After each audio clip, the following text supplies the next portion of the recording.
अस्सलाम वालेकुम जी, क्या हाल चाल है? कैसे हैं आप? ठीक हैं? उम्मीद करता हूँ आप ठीक होंगे और अच्छी लाइफ गुजार रहे होंगे और सब कुछ बेहतरीन चल रहा होगा। आपकी नाराज़गी बिल्कुल सही है कि इतने अरसे के बाद आपसे बात हो पा रही है और इतने अरसे के बाद जो है ना मैं इस चैनल पे आया हूँ। हकीकत ये है कि ज़िंदगी में जब बड़े बड़े काम करने हों तो फिर ये मसरूफ़ियत बढ़ जाती है। टू बी वेरी ऑनेस्ट, पिछले कुछ अरसे से मेरी मसरूफ़ियत काफ़ी ज़्यादा बढ़ी हुई है और एक ऐसे प्रोजेक्ट पे बिज़ी चल रहा हूँ कि जिसकी वजह से ज़रा प्रॉपरली टाइम नहीं दे पा रहा था ये सोशल मीडिया को या इन सारी चीज़ों को बेसिकली। तो बट ये है कि now things are getting better अल्हम्दुलिल्लाह एंड लिटिल बिट मैं थोड़ा सा रिलैक्स हुआ हूँ। सो आज का टॉपिक मैंने जो डिस्कस करना था वो ये था कि बहुत से लोग ये समझते हैं कि लिक्विडिटी प्रोवाइडर जो होता है ये बड़ा ही कोई कॉम्प्लेक्स मॉडल होगा। लिक्विडिटी हासिल करना बड़ा कॉम्प्लेक्स मॉडल होगा। मतलब लिक्विडिटी जो है उसको मतलब अवेल करना बड़ा कॉम्प्लेक्स मॉडल होगा, इसको अचीव करना बड़ा मुश्किल होगा। या फिर ये जो ब्रोकर्स की लिक्विडिटी प्रोवाइड की जा रही होती है कि ये बहुत ही कोई रॉकेट साइंस है। बेसिकली ये रॉकेट साइंस नहीं है। मैं सादा लफ्ज़ों में एग्जांपल दे दूं या सादा लफ्ज़ों में समझा दूं अगर आपको, तो लिक्विडिटी बेसिकली एक वो मॉडल है या वो एक स्ट्रक्चर है जहां पर आप होलसेल का काम करते हो। मतलब मैंने अगर एक दुकान बनाई, मैंने एक अगर दुकान खरीदी या दुकान ली, उसके ऊपर जो मैंने सामान रखना है, फॉर एग्जांपल मैं सामान रखता हूँ ग्रॉसरी का। अब मैंने ग्रॉसरी का सामान रखा है अगर, और इसमें शैम्पू भी हो सकता है, उसमें साबुन भी हो सकता है, उसमें टिश्यूज़ भी हो सकते हैं, उसके अंदर बिस्किट्स भी हो सकते हैं, कोल्ड ड्रिंक्स भी हो सकती हैं, ये सारी चीज़ें ये मेरे पास कहाँ से आएंगी? ये क्वेश्चन बनेगा ना कि मेरे पास कहाँ से आएंगी, मैं कहाँ से दूंगा? अब ऐसा तो हो नहीं सकता कि मैं दुकान खरीद ली और मैं खुद ही डिलीवर करता रहूँ, मैं खुद ही देता रहूँ, मैं खुद ही जनरेट, कैसे कहाँ से बनाऊंगा? ठीक हो गया। तो इसलिए इसके लिए आपको एक होलसेलर चाहिए होता है। तो आप मार्केट में जाते हो, मार्केट में ढूंढते हो, ओके जी गंदम आटा चावल वगैरह के लिए ये वाला होलसेलर बेहतरीन है, ओके ये वाला होलसेलर ले लेते हैं। इस होलसेलर के साथ डील लगा ली, उसको बताया ये मैंने नई नई दुकान खोली है या ये मैंने दुकान खोली है, इसके लिए ये वाला मेरा मुझे जो है ना चाहिए। अब मुझे इस चीज़ के लिए अपने गंदम चावल वगैरह तुमने मुझे को सप्लाई करनी है, तुम मेरे अपनी तुम्हारी गाड़ी अगर आती है तो उस गाड़ी को जो है ना मेरे दुकान पे भी ले आया करो, जितना मुझे चाहिए होगा मैं तुमसे ले लूँगा। ठीक है। साथ ही आपने दूसरी कंपनी के पास गए जिस जो शैम्पू वगैरह बनाती है, और उसको हो सकता है उसकी दुकान हो या कंपनी हो, आप उसको बोला वो होलसेल के तौर पे, भाई मेरे को मैंने दुकान खोली है, मेरे को इतना स्टॉक चाहिए, मेरे को इतना स्टॉक दे दो, और बाकी जब भी हर महीने या हर हफ्ते चक्कर लगाते हो मेरी दुकान पे चक्कर लगाओ, जितना सामान बिका होगा मजीद सामान जो है ना मुझे दे जाया करो, ताकि मेरा एक सर्कल जो है वो चलता रहे। इसी तरीके से जो बिस्किट वाली कंपनीज हैं, ठीक है, या कोल्ड ड्रिंक्स वाली कंपनी है, कोको कोला पेप्सी वगैरह की बात कर लेता हूँ, तो अब आप कहाँ से लेकर आओगे आपको? तो आप क्या करोगे, आप जाओगे उसको होलसेलर को या कोल्ड ड्रिंक के जो एजेंसी होल्डर है ये कंपनी को, आप बोलोगे जब आपकी गाड़ी गुजरे तो आपकी ये मेरे साइन अप वगैरह मैं कर लेता हूँ आपके साथ, तो मेरे साथ आपने आइंदा से यहाँ से गुजरते हुए मुझे आपने ये 10 या 20 या 100 या 1000 पेट जो है ना आपने मुझे दे जाना है। अब ये एक नॉर्मल ग्रोसरी की दुकान का मॉडल है बेसिकली जिसको हम डिस्कस कर रहे हैं। जब फाइनेंशियल मार्केट्स के अंदर बात करते हैं तो फाइनेंशियल मार्केट में भी लिक्विडिटी का मॉडल बेसिकली ऐसे ही होलसेलर के तौर पे काम आता है, ऐसे ही होलसेलर के तौर पे समझ आता है, ऐसे ही होलसेलर के तौर पे ये अंडरस्टैंड होता है। ठीक होगा। अभी तक मैंने आपको ग्रोसरी की एग्जांपल दिया, मैं फाइनेंशियल मार्केट के साथ बात करता हूं तो उसके बाद आपको ज़्यादा बेहतरीन समझ आएगी या अंडरस्टैंडिंग होगी कि जब आपने एक फॉरेक्स ब्रोकर स्टार्ट किया या प्रॉप फर्म स्टार्ट की तो आप क्या करते हो, आप अब आपने वो दुकान तो खोल ली है, आपके पास प्लेटफॉर्म तो मिल गया जो आपने ट्रेडिंग प्लेटफॉर्म, चाहे वो आपने अपना ट्रेडिंग प्लेटफॉर्म बनाया था, चाहे आपने मेटा ट्रेडर 4-5 ले लिया, चाहे आपने सी ट्रेडर ले लिया, मैच ले लिया या कोई भी और ले लिया, ट्रेड लॉकर वगैरह काफ़ी प्लेटफॉर्म्स है, आपने कोई भी प्लेटफॉर्म ले लिया। अब प्लेटफॉर्म तो ले लिया, उसके अंदर प्राइस नहीं आएगी, उसके अंदर माल कहाँ से भरोगे, उस प्लेटफॉर्म के अंदर चीज़ें रखोगे कैसे? अब हमारा प्लेटफॉर्म के अंदर जो चीज़ें रखनी होती हैं वो क्या होती हैं, वो आपने जो आपकी प्राइसिंग है, आपके जो स्टॉक्स हैं, आप जो इंस्ट्रूमेंट्स हैं, आपके जो सिंबल्स हैं, वो बेसिकली आपके आपने रखने हैं उस दुकान के अंदर, आपने अपने ट्रेडिंग प्लेटफॉर्म के अंदर रखने हैं। जैसे गोल्ड है, सिल्वर है, प्लेटिनियम है, ये मेटल्स में आ गए। इसी तरीके से आपने यूरो यूएसडी है, जीबीपी यूएसडी है, न्यूजीलैंड यूएसडी है, ठीक होगा, ऑड कैड वगैरह है। ये सारे करेंसी पेयर जो है, ये सारे के सारे आपके करेंसी पेयर्स आ गए फॉरेक्स से। इसी तरीके से क्रिप्टो वगैरह के भी आ गए, और क्रिप्टो में बीटीसी आ गया, थीरियम आ गया, और इस तरह करके हजारों पेयर्स आपके। तो जितना ज़्यादा आपके पास माल होगा, जितने ज़्यादा इंस्ट्रूमेंट्स होंगे, जितने ज़्यादा जो है ना आपके पास सिंबल्स होंगे, उतना ज़्यादा आपकी दुकान पावरफुल होगी, उतना ज़्यादा लोग काम करेंगे आपके ऊपर। क्यों? क्योंकि आपके पास प्रोडक्ट की क्वांटिटी ज़्यादा है। अब बात आती है कि आपके पास तो प्रोडक्ट है ही नहीं है, अब प्राइसिंग आपका तो प्लेटफॉर्म खाली है, डेड है, उसके अंदर तो कुछ नहीं है। अब उसके अंदर भरोगे कैसे?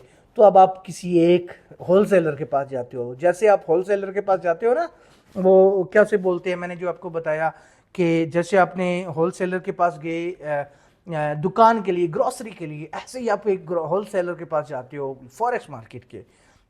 उसके लिए आपकी चॉइस होती है कि वो एक रेगुलेटेड इदारा हो, एक ऑथराइज्ड इदारा हो, एक प्रॉपरली रेगुलेटेड प्लेटफॉर्म होना चाहिए। आप जाते हो, मल्टीपल कंपनीज हैं, किसी एक कंपनी को चूज करते हो जो कि रेगुलेटेड लेवल पे है, बड़े लेवल पे काम कर रही है, और उसका रिटेल की बजाय इंस्टीट्यूशनल बिजनेस भी है। अब उसके पास जाते हो, उसको बोलते हो भाई मुझे चाहिए, वो कहता है भाई देखो मैं तो आपको दूंगा, अब आपको इतना फंड मेरे पास रखना पड़ेगा, या आपको मुझसे, ठीक है मैं आपको कनेक्शन बिल्ड कर देता हूँ। अभी हम फंड के ऊपर बात नहीं करते, अभी हम सिर्फ कनेक्शन बिल्डअप के ऊपर बात करते हैं। तो उसने कनेक्शन बिल्डअप के लिए आपको कनेक्शन, आपने कॉन्ट्रैक्ट वगैरह साइन किया, उसने कुछ टर्म एंड कंडीशन बताई, उसने अब कनेक्शन बिल्ड कर, आपने नोट किया कि यार इसकी जो इसका जो माल है ना, वो सारा गोल्ड, सिल्वर, प्लैटिनम वगैरह, इसकी मेटल पे प्राइस बहुत अच्छी है, गोल्ड की बहुत अच्छी है, लेकिन फॉरेक्स वाली आपको कंपैरिजन में बहुत मज़ा नहीं आ रहा। तो आप दूसरे प्लेटफॉर्म के पास जाते हो, दूसरी लिक्विडिटी प्रोवाइडर के पास जाते हो, और जब दूसरे के पास जाते हो और उसको बोलते हो कि भाई मेरे को भी प्लेटफॉर्म चाहिए, और सॉरी मेरे को भी लिक्विडिटी चाहिए, और मुझे फॉरेक्स में अच्छे रेट चाहिए, मुझे करेंसीज के ऊपर अच्छे चाहिए, तो कहता है कोई बात नहीं, वेलकम बैक, ठीक हो गया, हम आपको देंगे। आप उसके साथ भी कॉन्ट्रैक्ट करते हो, जो भी टर्म एंड कंडीशन है वो आप तय करते हो, इसके ऊपर फर्दर बात करते हैं। लेकिन ये कि आपने टर्म एंड कंडीशन को तय किया, जो भी है आपने साइन किया, एट दी एंड आपने अपनी कंपनी के बिहाफ के ऊपर वहां से भी लिक्विडिटी ले ली। तो दो जगह से आपके पास लिक्विडिटी आ गई, और दोनों जगह में सारे सिंबल सेम है। फॉर एग्जांपल फॉरेक्स भी है, क्रिप्टो भी है, स्टॉक्स भी है, मतलब लाइक, और मेटल्स भी है। लेकिन जो लिक्विडिटी वन थी, जो पहला होलसेलर था, वहां पर मेटल्स के प्राइस, मतलब गोल्ड और सिल्वर की स्प्रेड बहुत कम आपको मिल रहे हैं। दूसरे वाले में मेटल और गोल्ड के ज्यादा है, लेकिन फॉरेक्स के ज्यादा कम है। तो अब हम बेसिकली एक इसके लिए अब हमने वो दोनों को कनेक्शन को अपने ब्रिज के अंदर, जो हमारा ब्रिज है, जो हमारे प्लेटफॉर्म के साथ कनेक्ट होता है, उसके अंदर हमने जब कनेक्शन डाल दिया, उसका एक बेसिकली एक जो आपस में एक कॉल, इनकमिंग एंड आउटगोइंग की कॉल कनेक्ट कर दी सादा लफ्जों में। तो इनकमिंग एंड आउटगोइंग से हमारा ट्रेड और कोर्ट्स को आपस में कनेक्ट कर दिया ब्रिज के साथ। वो एपीआई, फिक्स एपीआई या जो भी एपीआई है, उनको अपने कनेक्ट कर दिया अपने ब्रिज के साथ। तो अब यहां पर आपने आर्बिट्राज करना है। आर्बिट्राज जैसे वो पहले मेरी एक वीडियो है ना जिसमें आर्बिट्राज के ऊपर मैंने बात की हुई है कि आप प्राइसेस के डिफरेंस को कैच करते हो। यहां अपने आर्बिट्राज वो वाला नहीं करना।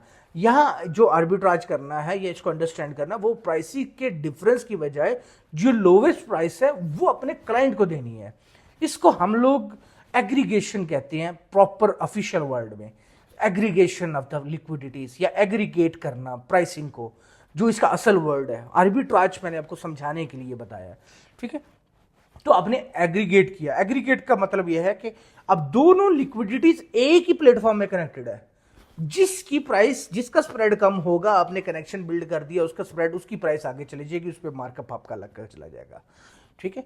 अब आपने ग्रोसरी वाली एग्जांपल पे बात करनी है। जब आपने ग्रोसरी में माल रखा था ना, ठीक हो गया, तो आप माल लेने गए थे, सामान लेने गए थे।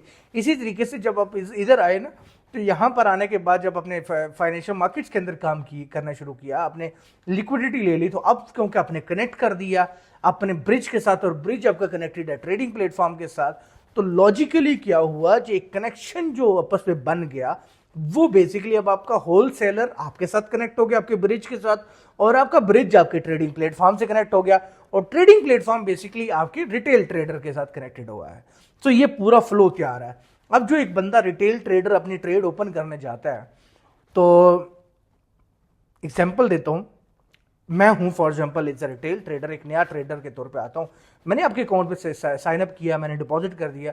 सो जब मैंने ट्रेड खोली, ठीक है, तो वो ट्रेड खोली तो उस प्राइस के ऊपर खोली, और साथ ही मेरे ब्रिज ने या मेरे जो वो सिस्टम है, उस सिस्टम ने वो ट्रेड को एग्जीक्यूट करना है दूसरे प्लेटफॉर्म के ऊपर, दूसरे सिस्टम के ऊपर, जहां से मैंने लिक्विडिटी ली हुई है।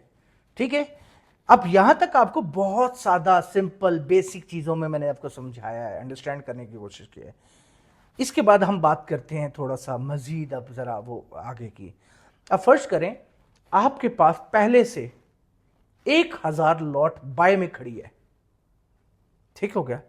अब एक क्लाइंट आया, उसने 100 लॉट, 100 स्टैंडर्ड लॉट उसने सेल कर दी, तो क्या करोगे आप? अब क्या 100 स्टैंडर्ड लॉट आप उस लिक्विडिटी प्रोवाइडर को भेजोगे? नहीं। क्यों नहीं भेजोगे? क्यों? क्योंकि बाय तो पहले से आपकी खड़ी हुई है, ठीक हो गया। बाय तो पहले से आपकी 100 लॉट मौजूद है, तो जो 1000 लॉट मौजूद है, आप उसी में से 100 कट कर दोगे। अब आपकी बाय जो है 900 लॉट रह जाएगी। आपके पास जो पड़ा हुआ माल है ना, उसमें से आपने दे दिया, आपस में कैंसिल कर दिया। इसी तरीके से करते करते करते करते 1000 लॉट आपकी सेल हो जाती है। तो लॉजिकली क्या हुआ, जो आपकी बाय वाली 1000 लॉट मौजूद थी, और आपकी 100 करते करते वो ट्रेडर खोलता जाता है मल्टीपल, और 1000 लॉट वो भी खोल देता है। अब आपकी अपनी जो माल आपका पड़ा हुआ था बाय वाला और सेल वाला आपस में कैंसिल हो गया, ठीक हो गया, आपस में नेट हो गया। एक ऐसी बात है कि 100 आपने किसी से लेना है और 50 मैंने किसी को देना है, तो 50-50 से कट करके जो मैंने लेना है वो 50 बचता है, ठीक है। तो इसे नेटिंग बोलते हैं। सो बेसिकली जो आपने वो ट्रेडिंग की कैलकुलेशन की बेसिकली, तो वो आपके पास जो माल मौजूद था उसके अंदर जो आपके पास एग्जिस्टिंग माल मौजूद था उसके साथ कैंसिल हो गया, और कैंसिल होने के बाद आप जीरो पे खड़े हुए थे। अब आपके पास कोई भी वॉल्यूम नहीं खड़ा, आपके पास कोई वॉल्यूम मौजूद ही नहीं है। तो इसके बाद क्या करोगे? इसके बाद ये करोगे आप, क्योंकि अब अगले बंदे ने, उसी ट्रेडर ने 100 लॉट और स्टैंडर्ड लॉट खोल दी। अब क्या करोगे? आपके पास तो माल मौजूद ही नहीं है। तो अगला क्वेश्चन है क्या, अगले अब आपने करना क्या है? तो आपने अपने सिस्टम से उस ट्रेड को फॉरवर्ड कर देना है दूसरे लिक्विडिटी प्रोवाइडर को, दूसरे प्लेटफॉर्म को। और लिक्विडिटी कोई इतना बड़ा कॉम्प्लेक्स मॉडल नहीं है, ये एक बड़ा एक कंफ्यूजन है हमारा, मतलब कॉम्प्लेक्स मॉडल नहीं है। कॉम्प्लेक्स मॉडल भाई is just like opening a new account of your company with another company. There is nothing as, कोई रॉकेट साइंस नहीं है इसके अंदर। बहुत सिंपल लफ्जों में कि आपने 100 लोगों की या 1000 लोगों की या 10,000 लोगों की एक कंपनी है, उसके अंदर रिटेल ट्रेडर है। अब उनके बिहाफ के ऊपर आपने एक अकाउंट बनाना है होलसेलर का, किसी और के साथ खाता बुक बनानी है, ठीक है। जस्ट लाइक अ trading account, normal trading account. हाँ, थोड़ा सा उसके अंदर एपीआई वगैरह की कनेक्टिविटी आप कह सकते हो, जो आपके ब्रिज के साथ कनेक्ट होगे, तो वो है। सो लॉजिकली क्या, अब वो जो रिटेल ट्रेडर्स ने 100 लॉट और खोली, अब आपके पास तो कोई भी आपस में नेट करने के लिए ऑप्शन ही कोई नहीं है। तो अब आपने क्या किया, आपने सिंपली क्लिक किया और वो 100 लॉट उधर खुल गई लिक्विडिटी प्रोवाइडर के पास। तो ये एक प्रोसेस होता है, जिस तरीके से मैंने आपको ग्रोसरी की एग्जांपल दी। ग्रोसरी में भी क्या हुआ, आपके पास मॉल, अगर आपके पास 1000 शैम्पू की बोतलें पड़ी हुई हैं और डेली आपकी 100 सेल हो जाती हैं, तो 10 दिन के बाद आपकी शैम्पू की बोतलें खत्म हो जाएंगी। तो 10 दिन के बाद आपको बाजार से लेकर आनी पड़ेंगी। आप बाजार से उस होलसेलर को बोलोगे भाई मुझे 500 या 1000 शैम्पू भेज दो, वो अपने माल में अपनी ग्रोसरी स्टोर में रख लिया, और फिर दोबारा अगले 11वें दिन भी आप 100 बेच दोगे, 12वें दिन भी 100 बेच दोगे, 13वें, इस तरह चलता रहेगा। फॉरेक्स भी कोई रॉकेट साइंस नहीं है, कोई इतनी वो चीज नहीं है। जब आपके पास लॉट, अगर आपकी इंटरनल सिस्टम में बाय मौजूद है और अगर सेल आती है, तो सेल आपस में कैंसिल हो जाती है, जिसे नेटिंग बोलते हैं, आपस में कैंसिल हो जाती है। और जब सेल और बाय आपस में कैंसिल हो जाती है, जो डिफरेंस होती है वो आप लिक्विडिटी प्रोवाइडर को भेज देते हो। इसमें क्या कंफ्यूजन है? कोई अब तक कंफ्यूजन समझ आई? कोई आपको मसला समझ आया? कोई प्रॉब्लम नहीं है, एक सिंपल सी कैलकुलेशन थी। एक ऐसी बात है ये कि जैसे एक बिजनेस मॉडल में, एक नॉर्मल ग्रोसरी की एग्जांपल के अंदर आपके पास माल नहीं था और आपने कहीं और से खरीद लिया, ठीक है। तो अगर आपकी अपनी, इस पूरे मॉडल को कहते हैं बुक मैनेज करना। बुक कितनी बड़ी है। अब बहुत से ऐसे ब्रोकर्स हैं जिनकी बुक बहुत बड़ी बड़ी है, बहुत बड़ी बुक है, और वो आपस में ही कैंसिल हो जाता है बेसिकली उनका नेट वॉल्यूम, और जो रिमेनिंग वॉल्यूम होता है वो, जिस ब्रोकर की जितनी बड़ी बुक होगी, जितनी बड़ी नेटिंग होगी, उसको उतना प्रॉफिट हो रहा होगा। क्यों? क्योंकि उसकी जो नेटिंग हो रही है, आपस में कैंसिलेशन हो रही है, उसी के अंदर उसको फायदा हो रहा है, क्योंकि उसको स्प्रेड भी नहीं पे करना पड़ता, क्योंकि नेटिंग ही आपस में हो रही है। उसको स्वैप भी नहीं पे करना पड़ता, उसको कोई और ब्रोकरेज चार्जेस नहीं पड़ते, उसको कोई लिक्विडिटी चार्जेस नहीं पड़ते। सो लॉजिकली वो एक, मतलब 1000 लॉट के ऊपर मेरी एक वो how fair broker make money revenue के मॉडल के ऊपर एक वीडियो पड़ी हुई है, सीरीज बनानी थी लेकिन नहीं बना पाया। तो उसके अंदर एक वीडियो में मैंने की थी, वो नेटिंग उसमें समझाया था। सो लॉजिकली वही बात है, पूरी की पूरी कहानी, पूरा स्ट्रक्चर वही है। कोई ऐसा वो ऐसी चीज नहीं है जिसके अंदर स्ट्रक्चर चेंज हो जाता हो। ठीक है। सो लिक्विडिटी प्रोवाइडर के अकाउंट लेना कोई इतना मुश्किल काम नहीं है। Don't get confused on that, it's a much easier काम। इसके लिए आपको, इसका तरीका क्या हो सकता है? इसका तरीका यह होता है कि आप कुछ माल खुद खरीदते हो। आप फाइनेंशियल मार्केट में आप खुद माल खरीद तो नहीं सकते। क्यों? आप ना तो 100 लॉट बाय कर सकते हो, ना 100 लॉट सेल कर सकते हो। भाई नुकसान हो गया तो क्या करोगे? तो ऐसी सूरत में हम अपना पैसा रखवा देते हैं वहां पर। आपने $50,000, $20,000, $30,000, $1,00,000, जितनी बड़ी आपकी बुक है उस कंडीशन के हिसाब से थोड़ा सा फंड रखवा दिया। अगर आप एक लिक्विडिटी प्रोवाइडर पे ट्रस्ट नहीं कर रहे तो 2-3 और के ऊपर लाख लाख करके $3,00,000 रख दिया। तो ये कैलकुलेशन है सिंपल। पैसा पहले से मौजूद है वहां पर, जैसे ही आपने ट्रेड लगाई, और अगर आपकी आपस में अपनी बुक में मौजूद नहीं थी तो वो आगे चलेगी ट्रेड, और वो आगे शिफ्ट होगी लिक्विडिटी प्रोवाइडर पे, वहां ट्रेड लग गई। इतनी सी कहानी है टोटल। ऐसे ही कंफ्यूजन बनी हुई है।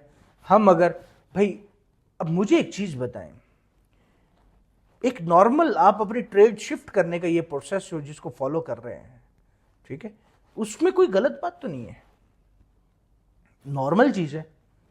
इसमें कोई बी बुक ए बुक नहीं हो रही। आप आपस में नेट करके जो भी डिफरेंस है वो आप फॉरवर्ड कर रहे हो। हाँ, अगर आप नहीं करते और वो ट्रेडर प्रॉफिट कमा गया तो कहां से दोगे? जेब से। ठीक हो गया। और अगर उसने नुकसान कर लिया तो वो आपकी जेब में। That's called B book. आम लफ्जों में, आपके पास अपनी बुक मौजूद नहीं थी, इतनी पावरफुल बुक नहीं थी, आपस में नेट नहीं हो रहा था, और आपके पास फंड नहीं है, तो आपने आगे फंड नहीं रखा हुआ और अब आपने ट्रेड आगे नहीं भेजी, उस ट्रेड को स्किप करवा दिया, और वो ट्रेड मार्केट में जाती ही नहीं है, किसी लिक्विडिटी प्रोवाइडर के पास जाती नहीं। तो अगर कमा जाता वो ट्रेडर, तो लिक्विडिटी प्रोवाइडर में आपने भी तो कमाया हुआ था ना। अगर वो कमा ही नहीं रहा तो नुकसान हो गया, तो वो ऑटोमेटिकली लिक्विडिटी प्रोवाइडर उतना ही फंड, आपका भी लॉस हो गया, कोई फर्क नहीं पड़ता, वो आपका थोड़ी है, वो तो क्लाइंट का है। हम as a broker, brokerage firms को मैं, मेरे बहुत ज्यादा कॉन्फ्लिक्ट ये रहता है कि अक्सर लोगों के फंड को वो अपना फंड समझने लग जाते हैं। तो अपना फंड नहीं है, वो क्लाइंट का फंड है, जब तक उसमें से आप रेवेन्यू जनरेट नहीं करते। So that's a business model liquidity के हवाले से, और फिक्स एपीआई के हवाले से। लिक्विडिटी प्रोवाइडर्स के साथ कनेक्टिविटी करने के लिए 2-3 तरीके हो सकते हैं। एक तरीका, आप ऑटोमेटिक कनेक्शन बना देते हो फिक्स एपीआई के थ्रू, कुछ वेब सॉकेट और रेस्ट एपीआई के थ्रू भी बन रहे हैं। ठीक हो गया। तीसरा, अगर आप ये दोनों काम नहीं करते तो आपने प्राइसिंग कनेक्ट कर दी और आपने एक ट्रेडिंग अकाउंट खोल लिया नॉर्मल किसी भी प्लेटफॉर्म के अंदर, और आपने वहां से आपकी ट्रेड, आपने देखा मेरे पास 100 लॉट डिफरेंस पड़ी हुई है, आपने 100 लॉट आगे खोल दी। दैट्स कॉल्ड कवरेज करना। ये एक स्टैंडर्ड मॉडल है, कोई कंफ्यूज होने की जरूरत नहीं है। बहुत सिंपली एक्सप्लेन मैंने करने की कोशिश की है, और मैंने कहा कि यार कुछ तोहफे के तौर पे आपको ये एक्सप्लेन। सो एक्सप्लेन करने की मकसद क्या है? एक्सप्लेन करने का मकसद ये है कि आपका ये कंफ्यूजन खत्म हो जाए। बहुत से लोग ये क्वेश्चन करते हैं, सर जी मैंने ब्रोकर बनाना है। मैंने कहा ओके, बनाना है, okay, that's good, very good, very good, I support you. अगला सवाल पता क्या आता है कुछ टाइम के बाद, जब मैं जूम करता हूं उनके साथ, वो मैं अपनी ट्रेडिंग के लिए ब्रोकर बनाना चाहता हूं। मैंने कहा मामू अपने लिए क्यों ब्रोकर बनाना चाह रहे हो? आई डोंट अंडरस्टैंड, ये एक बहुत कंफ्यूजन है। ये तो वही वाली बात है, मैं अपने खरीदने के लिए दुकान बनाना चाहता हूं। ग्रोसरी मुझे चाहिए होती है रोज, मैं अपनी ग्रोसरी के लिए मैं अपना ग्रोसरी स्टोर बनाना चाहता हूं। ओ भाई बना तो लिया ग्रोसरी स्टोर, उसमें माल कहां से लेकर आओगे? माल तो फिर भी अपने कहीं से लेकर आना है ना, ठीक है? तो जस्ट अगर आपने अपने लिए काम करना है, अपनी अपनी ट्रेडिंग के लिए ब्रोकर बनाना है, तो भाई इसकी बजाय अपने डायरेक्ट अकाउंट ही खोल लो किसी के साथ। अदरवाइज ये जो लिक्विडिटी अकाउंट्स होते हैं, जो इंस्टीट्यूशनल अकाउंट्स होते हैं, this not so much difference इसके अंदर नहीं होता। थोड़ा स्प्रेड कम हो जाएगा, थोड़ी फीस कम हो जाएगी, इसके अलावा कोई इतना मेजर फर्क नहीं है। सो मेरे ख्याल में आज की वीडियो जो अब मैंने एक जूम ख़त्म किया, उस दौरान मैंने कहा चलो आपको ये जॉब दे दूं उधर ही बैठे बैठे, मैंने कहा बैठे बैठे आपको आंसर लाजमी देना है। सो उम्मीद है आज की वीडियो में आपको कुछ सवालों का जवाब मिला होगा। अगर आपको कोई सवाल का जवाब मिल गया है तो ज़रूर इसमें कमेंट कीजिएगा। और आपकी रिस्पेक्ट जो देते हैं, आप जो मोहब्बत देते हैं, मुझे ये लाखों मिलियंस व्यूज़ नहीं चाहिए, मुझे 100, 10, 50, 20, 50, 100 रिव्यूज़ ही चाहिए। उसके लिए वो भी मैंने कभी नहीं देखा, मैं तो लॉग इन ही नहीं कर पाता, देख ही नहीं पाता। I just try to convey my knowledge. मैं अपना नॉलेज शेयर कर देता हूँ सिंपल वे से, कभी कभार 6 महीने के बाद दोबारा ही वीडियो बना रहा हूँ। सो मुझे कंटेंट क्रिएशन के लिए शौक नहीं है, मुझे ये पैनीज नहीं चाहिए आपके मोनेटाइजेशन वगैरह से। I just wanted to share my knowledge with you guys. और बाकी if you need any help you can simply comment there. मैं जल्दी अपना एक प्रॉपर डेडिकेटेड नंबर भी शेयर करने वाला हूँ या ईमेल शेयर करने वाला हूँ सिस्टम के अंदर, ताकि आप मुझसे बिजनेस क्वेरीज के लिए आप मुझसे रब्ता कर सकें। बाकी होपफुली इंशाल्लाह जल्दी दोबारा एक वीडियो में बात करेंगे, और I will be happy to answer your comments, और आपके क्वेश्चंस के ऊपर मैं I will be happy to answer you. बाकी अगर आपके पास कोई भी और क्वेश्चन हो तो ज़रूर पूछिए। उम्मीद है कि लिक्विडिटी प्रोवाइडर का क्वेश्चन आपको बहुत सिंपल तरीके से समझ आ गया होगा। और let's talk in another video. Stay blessed. Allah हाफिज़।